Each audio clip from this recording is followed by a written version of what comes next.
What's up, everybody? It's your girl Melissa Renee with BellaMinded.com, and I'm here to tell you what is new on the block.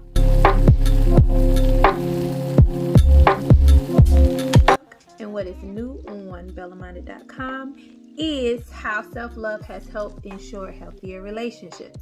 In my opinion, of course. Well, this comes to me at a great time, since the running joke has been, or I should say the running meme has been about all Black people want to discuss and talk about is relationships, splitting bills 50-50, who's a high value man, who's a high value woman. And I have to admit, I kind of feel the sentiment of that passing away of Kevin Samuels. It seems like there has been an influx of relationship gurus, podcasts, coaches, all of that. And a lot of the conversations that I realize that I hear, or I won't say hear, I'll say a lot of the sound bites that I hear speak about what women feel like they deserve, what men feel like they deserve, what women need to do for men, what men need to do for women. One thing I don't hear enough of, and one thing I don't hear in depth, I don't hear the depths of what you need to be whole, to be self-full, to be self-loved, to be able to pursue a relationship or attract a relationship. I truly feel, in my opinion, of course, that if we actually worked on those wounds that we have, those childhood traumas, those inner child issues, we could actually be better going in relationships, healthier relationships. And I'm speaking on every aspect of a relationship you can have, whether it's with a parent, with a child, with a significant other, with a spouse. It doesn't just stop at just romantic relationships. So I don't feel like I hear enough of that. And I feel like that is probably the most important key component when it comes to having relationships. You have to start from somewhere, and that place where you start from, I believe, is yourself. I had this discussion in this marriage group on Facebook, and I guess it was a little controversial for some people. It kind of hit people a certain way, but I spoke on how we tend to believe, because this is what we were told, that you come in a relationship 50-50. You bring 50, they bring 50, y'all make 100. The thing with that, though, is that means that I'm bringing half of me and you're bringing half of you. We're not bringing the whole of one another. And the misconception was that 50 was enough, when in actuality we should be 100.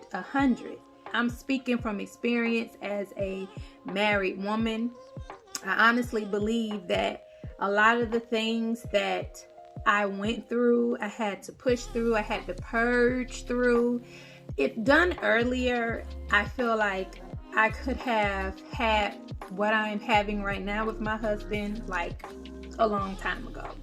Now, that's neither here nor there, because everything happens for a reason and happens for a season.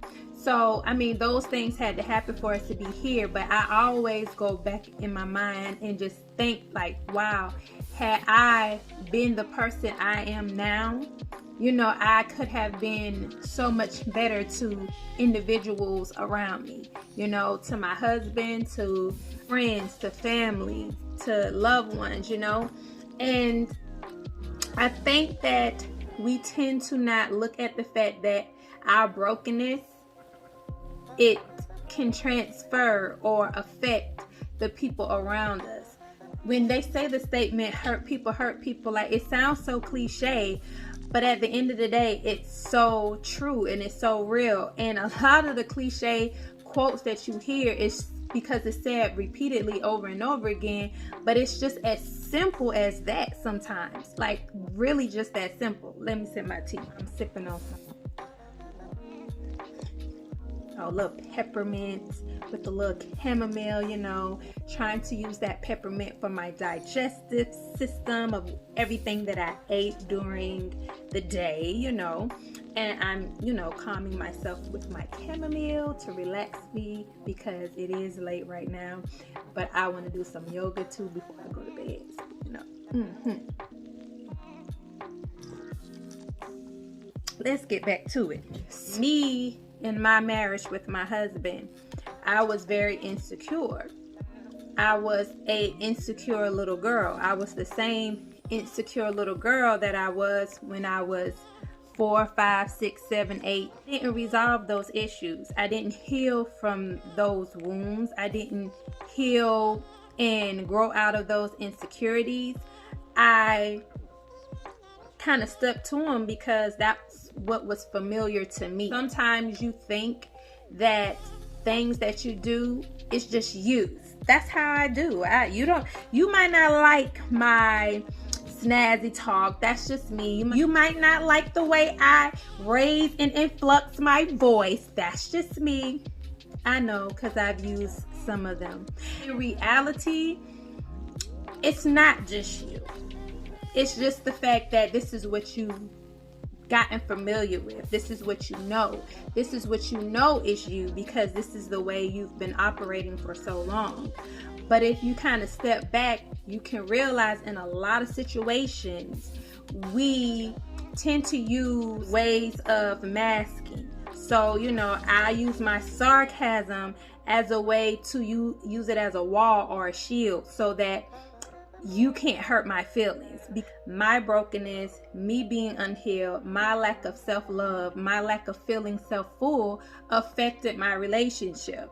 I wanted him to fix everything that made me unhappy. I wanted him to make me happy with me, make me love me. And that's just something that he could not do. It was impossible.